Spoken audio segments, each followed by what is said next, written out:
রান্নাবান্নাগুলোকে আরেকটু বেশি স্বাদ দেওয়ার জন্য আমরা আরেকটু ভিন্নভাবে রান্না করার চেষ্টা করি।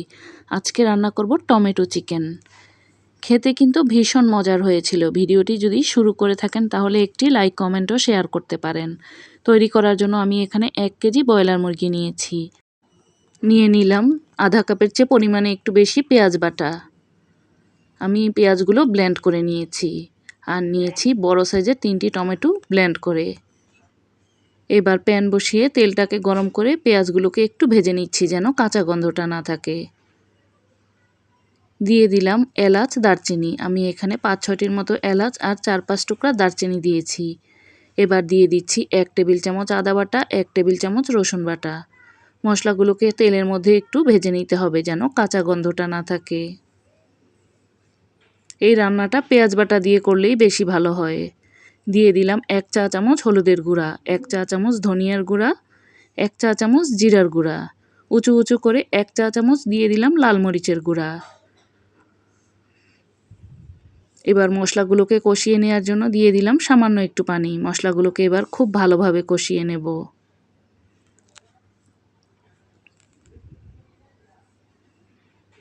এখানে আরও মশলা অ্যাড করা বাকি আছে। দিয়ে দিলাম ব্লেন্ড করে নেওয়া টমেটোগুলোকে। যেহেতু টমেটো চিকেন রান্না করব টমেটো তো দিতেই হবে। এবার দিয়ে দিচ্ছি 1 চা চামচ গরম মশলার গুঁড়া, আধা চা চামচ কালো গোলমরিচের গুঁড়া। এবার সমস্ত মশলাগুলো খুব ভালোভাবে কষিয়ে নেব। এই মশলাগুলোকে একটু সময় নিয়ে ভালোভাবে কষিয়ে নিতে হবে। এবার দিয়ে দিচ্ছি স্বাদমতো লবণ। লবণটা দেওয়ার পর নাড়াচাড়া দিয়ে খুব ভালোভাবে কষিয়ে নিয়েছি। তেলটা কিন্তু এখন উপরে চলে এসেছে।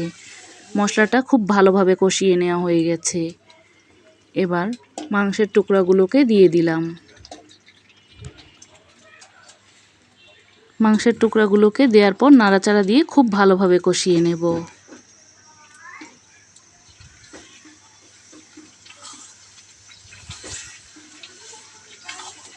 একটু সময় নিয়ে সুন্দরভাবে এই মাংসটাকে কষিয়ে নিতে হবে। কষিয়ে নেওয়ার পর একটা পর্যায়ে এই রকম প্যানের গা ছেড়ে তেলটা উঠে আসবে। এবার দিয়ে দেব 1.5 কাপের মতো পানি। খুব বেশি পানি কিন্তু দেব না যাতে মাংসটা সিদ্ধ হয়, কারণ পানিটা কিন্তু আমি একদমই শুকিয়ে ফেলবো।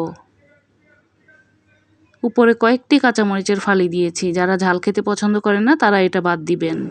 এবার নাড়াচাড়া করে মিশিয়ে ঢাকনা দিয়ে ঢেকে কিছুক্ষণ রান্না করে নেব।